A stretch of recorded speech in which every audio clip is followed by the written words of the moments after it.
बिस्मिल्लाहिर्रहमानिर्रहीम। अस्सलाम वालेकुम माय डियर स्टूडेंट्स। रब्बे ज़िदनी इल्मा। प्यारे आका सल्लल्लाहु अलैहि वसल्लम की दुआ के साथ हम लेक्चर का आगाज़ करते हैं। लास्ट टाइम हम लोगों ने हेमिकॉर्डेट्स की बात की थी और उसके 3 बड़े यूनिक फीचर्स थे। उनमें से एक कि उसके पास प्रोबोसिस था, number 2 was a collar and number 3 was a trunk. और आज हम उस अगले फाइलम की बात करने वाले हैं, एक नए ग्रुप ऑफ ऑर्गेनिजम्स की बात करने वाले हैं। Those are called as chordates. और कॉर्डेट्स के हमारे पास कौन कौन से फीचर्स होते हैं, आइए वो डिस्कस करने के लिए व्हाइट बोर्ड पे मूव करते हैं। Yes my dear zoologists, we want to study first the diagnostic feature. एक ऐसा फीचर जो मुझे इन जानवरों को पहचानने में मदद करेगा। तो वो सबसे पहला फीचर क्या है? Look at this, they have got nothing other than notochord. इनके पास एक बैकबोन प्रेजेंट होती है and that very backbone is called as notochord. यानी कि वो सारे ऑर्गेनिजम्स जिनकी जिंदगी में कभी किसी वक्त, may be at larval stage, may be during the course of development और may be throughout life, जिन ऑर्गेनिज्म में ये वाली बैक सपोर्ट बोन पाई जाती है, those are called as what? Chordates. उस पर्टिकुलर सपोर्टिव बोन का नाम क्या है? सपोर्टिंग स्ट्रक्चर का नाम क्या है? Notochord. It is not essential कि वो बोन ही हो, उस पर्टिकुलर सपोर्टिंग स्ट्रक्चर का नाम क्या है? नोटोकॉर्ड। आइए हम देखते हैं कि इसकी अकरेंस कहाँ होती है। लाइक तुमने बोला कि it may be at the larval stage, it may be temporary, right, और it may be persistent, right. यानी कि जब हम इस एग्जांपल देखेंगे तो अगर आप लोग एक ऑर्गेनिज्म जिसका नाम है एम्फियोक्सिस लैंसियोलेटस, तो आप लोग अगर इस ऑर्गेनिज्म को देखेंगे तो आपको पता चलेगा कि इस ऑर्गेनिज्म की बॉडी में थ्रू आउट लाइफ ये वही नोटोकॉर्ड प्रेजेंट होती है। लेकिन अगर मैं इनसे आगे वाले और इनसे पीछे ऑर्गेनिजम्स की बात करूंगा तो उनमें ये वाली नोटोकॉर्ड रिप्लेस हो जाती है by means of some superior organ, something like your vertebral column. तो डेफिनेटली हम इसको उस वक्त परसिस्टेंट नहीं बोलेंगे। Now we want to see कि if this particular structure is lying in the body, तो वो कहाँ पर exist कर सकता है? तो उसके लिए look at this very image. It is cross section of a chordate, right? What are you seeing? Number 1, outermost is epidermis. इतनी दफा आप लोग पढ़ चुके हैं, outermost is always epidermis. और beneath this epidermis there is a tube. Because ये cross section है, आपको पता है कि ये particular tube है। अगर मैं इसका क्रॉस सेक्शन कट करूंगा तो वो हमेशा कैसा होगा? सर्कुलर।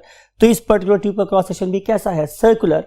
और this particular circular cross section is also showing a tube inside. It means this particular tube is hollow from inside and we want to name it as what? Dorsal hollow nervous system. और इस particular चीज के नीचे look at this कि हमारे पास एक और specialised cell की रॉ नजर आ रही है। अगर आप लोग इसे लेटरल व्यू से देखेंगे तो आपको नजर आएगा कि ये स्पेशलाइज्ड सेल्स हैं जो एक दूसरे के साथ बहुत टाइटली बाउंडेड हैं और इनके दरमियान में बहुत बड़े बड़े वैक्यूल हैं और इन वैक्यूल के अंदर एक प्रोटीन रिच मटेरियल भरा हुआ है जो इसे बहुत ज़्यादा रिजिड बना रहा है, राइट। और अगर आप लोग इसको कहाँ से देखेंगे? बिल्कुल इंडिविजुअल सेल के अंदर, तो you can find the vacuole very well. और अगर आप इसको देखेंगे क्रॉस सेक्शन में तो you can find the 2 boundaries, right. और हर बाउंड्री की अपनी एक इंपॉर्टेंस है। अंदर वाली बाउंड्री रिफ्लेक्ट कर रही है किसको? डेफिनेटली वैक्यूल को, और बाहर वाली बाउंड्री रिफ्लेक्ट कर रही है उसके आउटर रिंग को। सो ये जो स्ट्रक्चर है it is basically called as notochord. और इस पर्टिकुलर स्ट्रक्चर के नीचे हमें नजर आ रही है एक और hollow tube and that very hollow tube is nothing other then enteric. You know, बहुत दफा बोल चुका हूं आप लोगों के साथ कि जब भी हम वर्ड यूज करेंगे एंटेरिक, इसका मतलब ये है कि हम डाइजेस्टिव सिस्टम की बात कर रहे हैं। So this very organism is showing triple storey building. base is occupied by the digestive system, followed by upper side पे हमारे पास क्या मौजूद है? yes you are right, notochord. और सबसे ऊपर हमारे पास क्या present? Dorsal hollow nervous system. तो ये हम बात करते हैं कि इसकी लोकेशन कहाँ है। इट्स हम कंक्लूड कर रहे हैं it is lying beneath dorsal hollow nervous system and it is lying above enteric what? Canal. What is nature discuss कर चुके हैं आप लोगों के साथ कि इसकी नेचर ये मत समझिएगा ये बोनी है, ये बिल्कुल सिंपल सेल्स की बनी हुई है और इन पर्टिकुलर सेल्स के अंदर में कोई स्पेस नहीं है और इन स्पेस के अंदर प्रॉपरली क्या है, जिलाटिनस प्रोटीनिशियस मटेरियल्स हैं जो इसे बहुत सा ट्रिगर प्रेशर असाइन करवाते हैं, जिसकी वजह से ये एक एक्सियल स्केलेटन के तौर पे काम कर रही है. Now if you look at its role, तो definitely they are going to provide support to the organisms. And for example, इसकी बेस्ट एग्जांपल में हमारे पास क्या क्या शामिल है, amphioxus lanceolatus. So let's move to the next part. देखते हैं कि इस पर्टिकुलर ग्रुप के कौन कौन से बेसिक फीचर हैं. यस माय डियर स्टूडेंट्स, हम डिस्कस कर रहे हैं बेसिक फीचर्स को. तो पहला फीचर हमारे पास क्या है कि इनके पास एक dorsal hollow nervous system present होता है.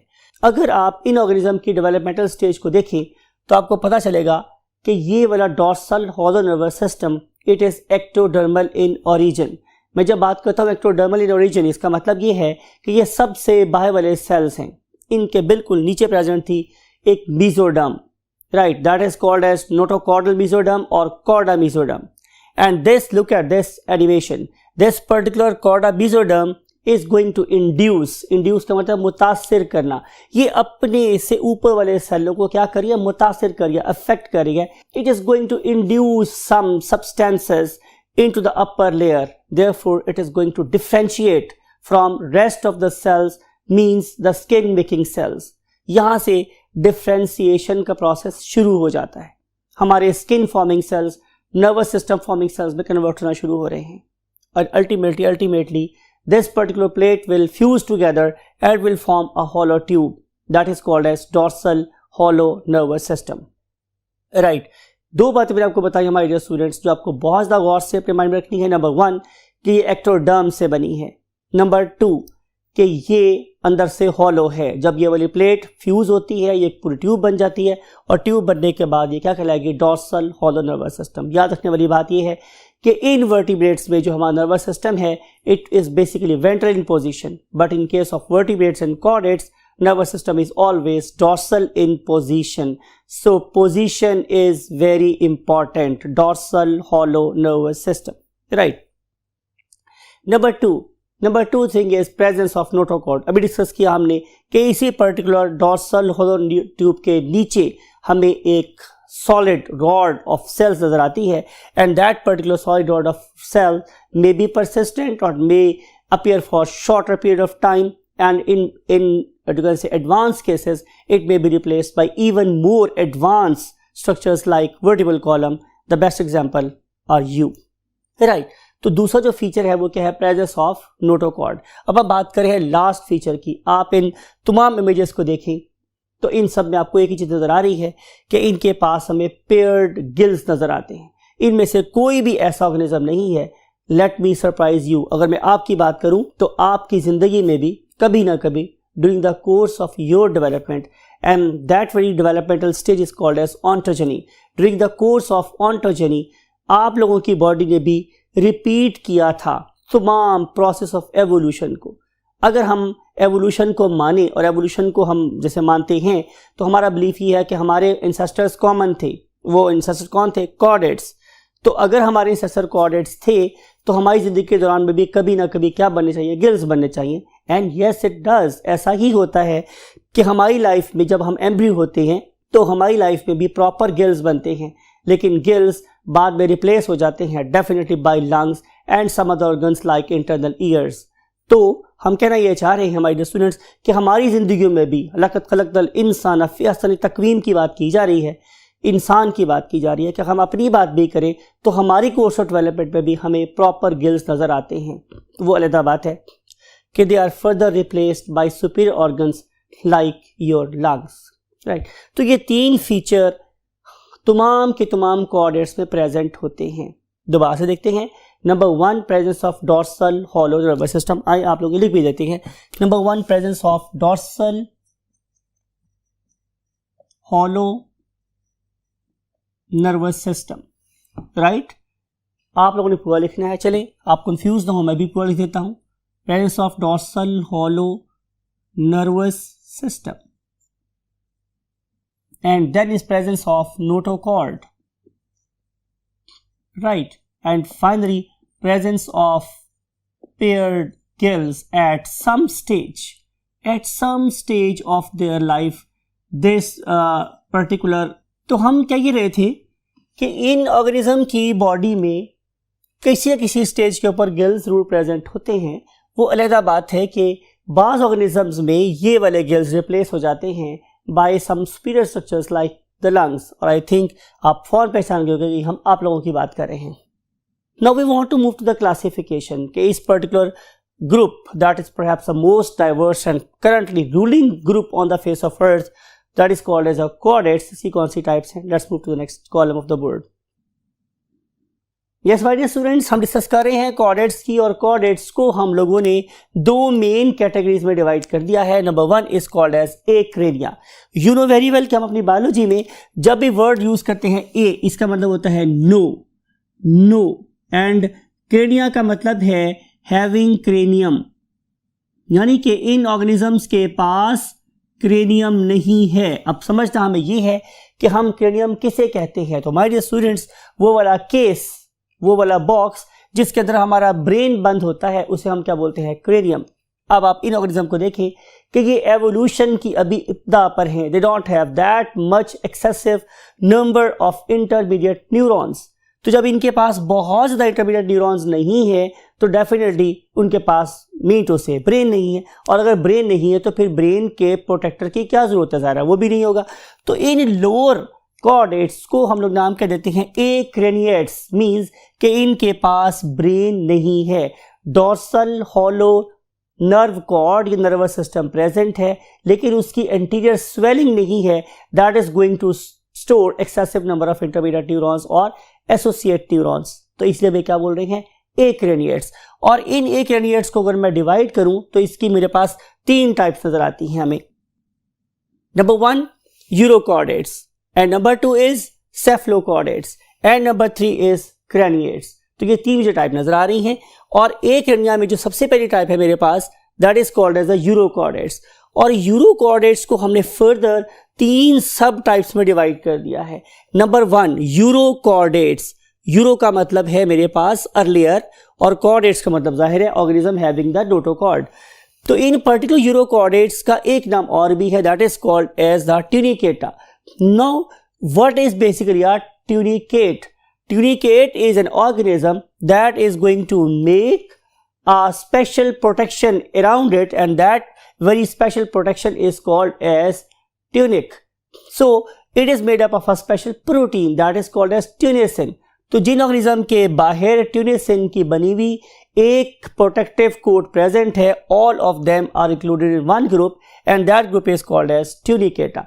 तो इसका मतलब ये होगा कि हमने ट्यूनिकेटा को तीन फर्दर ग्रुप्स में डिवाइड कर लिया है। Number one is called as larvacea. तो मैंने आप लोगों के लिए इसको डिवाइड कर दिया, इस नाम को डिवाइड कर दिया दो पार्ट्स पे, लार्वेसिया, लार्वेसिया बोलेंगे आप इसे, लार्वेसिया।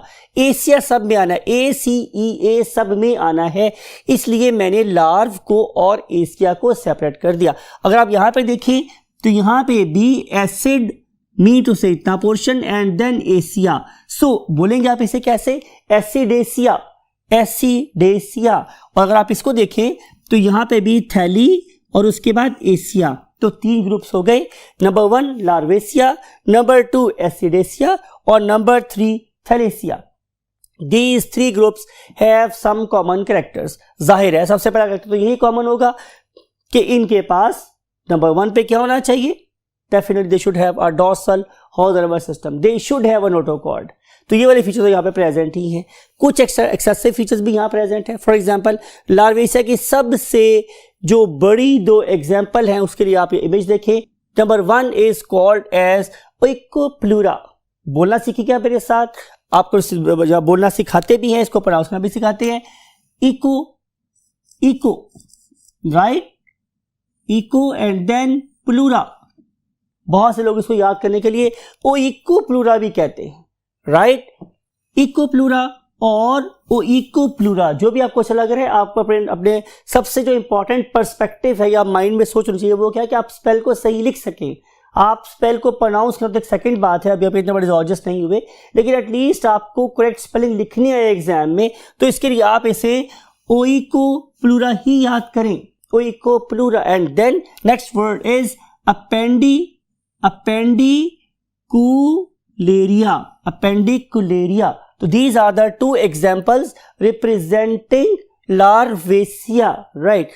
अब इनकी फीचर क्या है? Definitely they have got the nerve cord and then they are free living at least at the larval stage, and then they may fix themselves, and then they are less than 1 centimeter in size.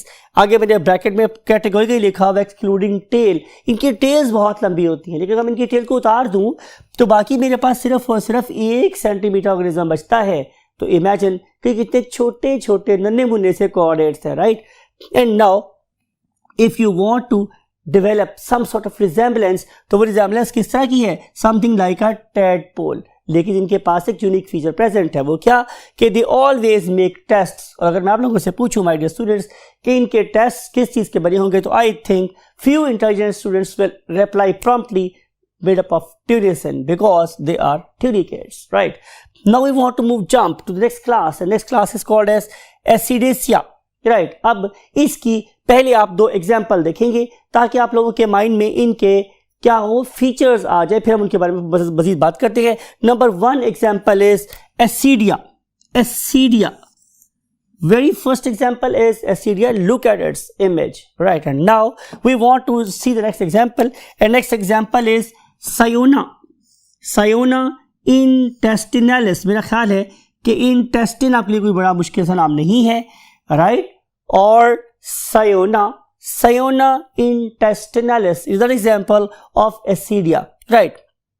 They are like, very rightly said, sac. इसी में क्या लिखा हुआ है?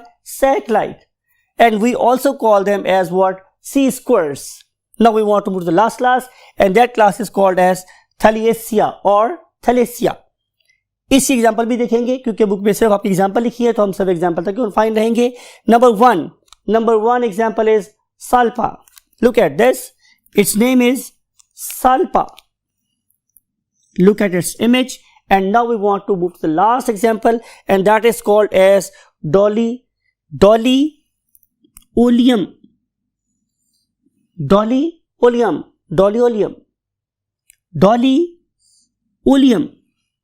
Right?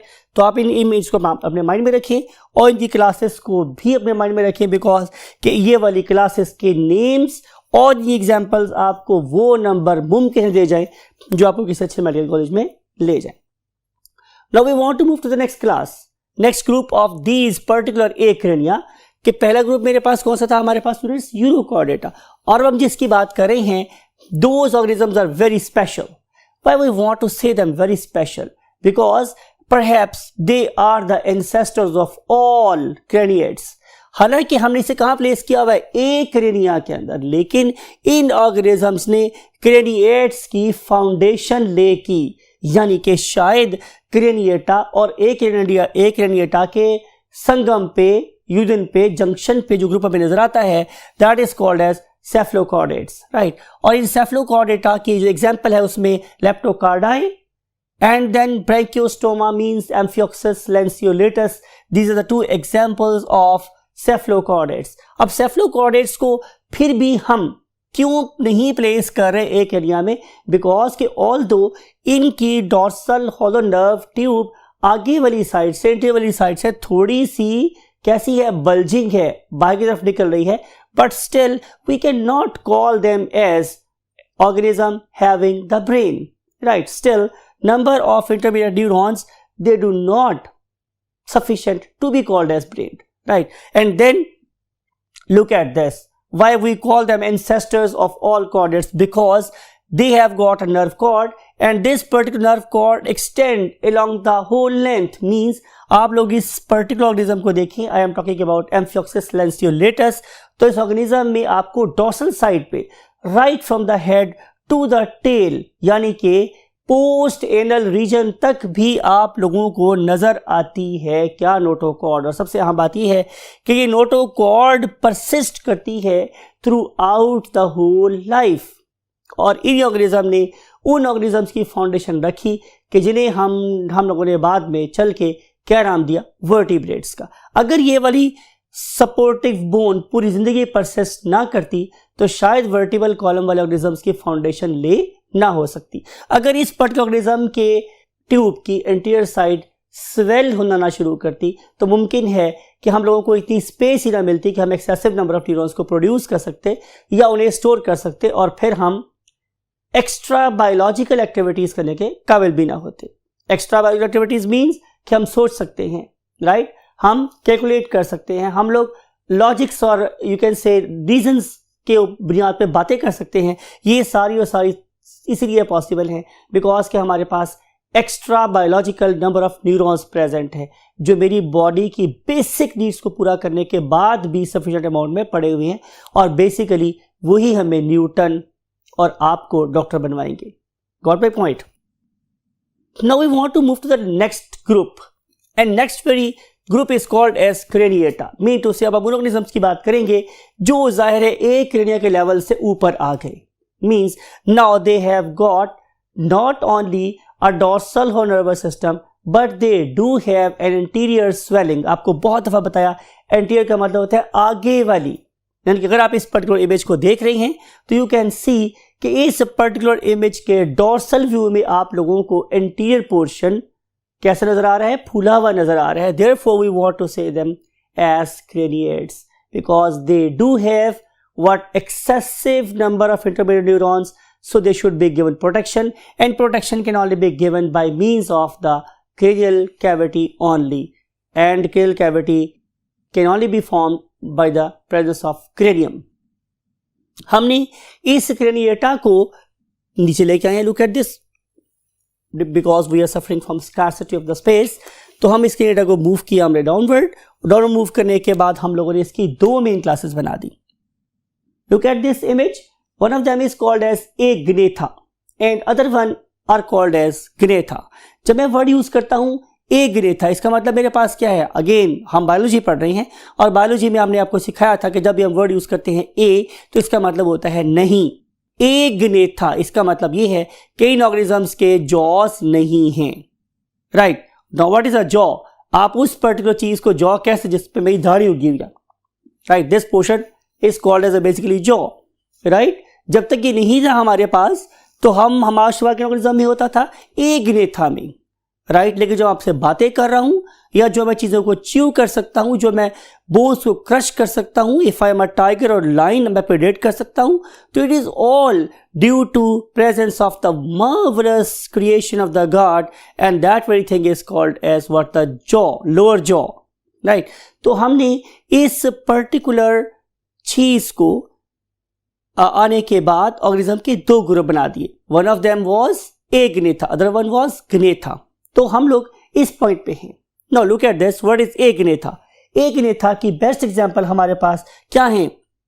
Cyclostomes, right. अब cyclostomes क्या होते हैं, उनके कौन कौन से फीचर हैं, ये इंशाल्लाह हम नेक्स्ट लेक्चर में आपका डिस्कस करेंगे। लेकिन आप इस पर्टिकुलर इमेज को देखें कि organism is eel like, it has got tremendous number of you can say gill apertures and slits. लेकिन जो सबसे गौर तलब बात आपने देखनी है वो माय डियर स्टूडेंट्स ये है कि आप इस मैग्नीफाइड इमेज को देखें, इसके पास कोई जॉ नहीं है, बल्कि इसका मुंह बिल्कुल वेंट्रल साइड पर है और इसके ऊपर एक सीव, एक छलनी लगी हुई है, राइट। और इस छलनी की वजह से ये कोई सॉलिड फूड नहीं खा सकते, ये सिर्फ और सिर्फ क्या करेंगे, उस चीज को ही खाएंगे जो फिल्टर होकर इस पर्टिकुलर सीव में से इनकी बॉडी में जाएगी।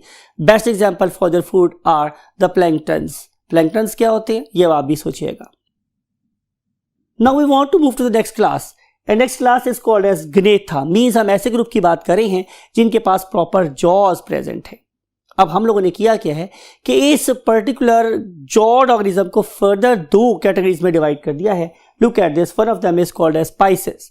Whenever we use the word Pisces it means we want to discuss about the fishes, right. English के लोग हमसे कन्फ्लिक्ट कर सकते हैं कि हम फिशेस क्यों बोलते हैं, और वो तो फिश का प्लूरल भी फिश लिखते हैं। बाहर एक बात की बात है, कभी उनसे डिस्कस की जा सकती है ये वाली बात, लेकिन हम इसे बाहर पाइसेस लिखते हैं, मींस फिशेस लिखते हैं। और फिशेस के हम लोगों ने दो मेन ग्रुप बना दिए हैं। One of them is called as a कॉन्ट्रिक्थिस।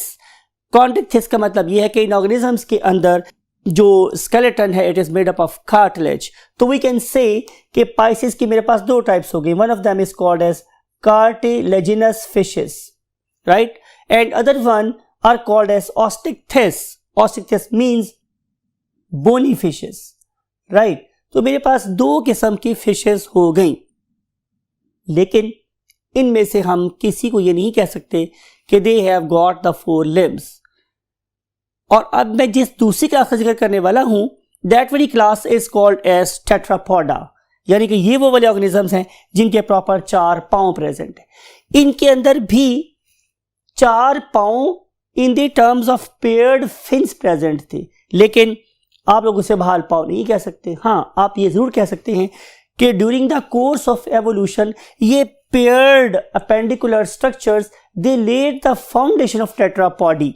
लेकिन भाई टेट्रापॉड नहीं है, ये टेट्रापॉड के एंसेस्टर तो हो सकते हैं। देयरफॉर हम लोगों ने पाइसेस को एक ग्रुप में प्लेस कर दिया और ऑल टेट्रापॉड्स को दूसरे ग्रुप में प्लेस कर दिया।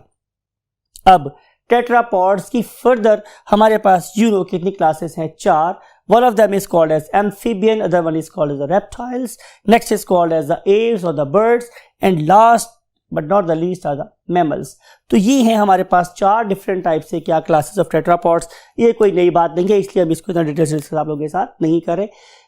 अगला लेक्चर आप लोग इस बात के ऊपर होगा कि व्हाट आर साइक्लोस्टोम्स और साइक्लोस्टोम्स किस तरह से होती हैं, कहाँ एग्जिस्ट करती हैं, उनकी क्या पहचान है।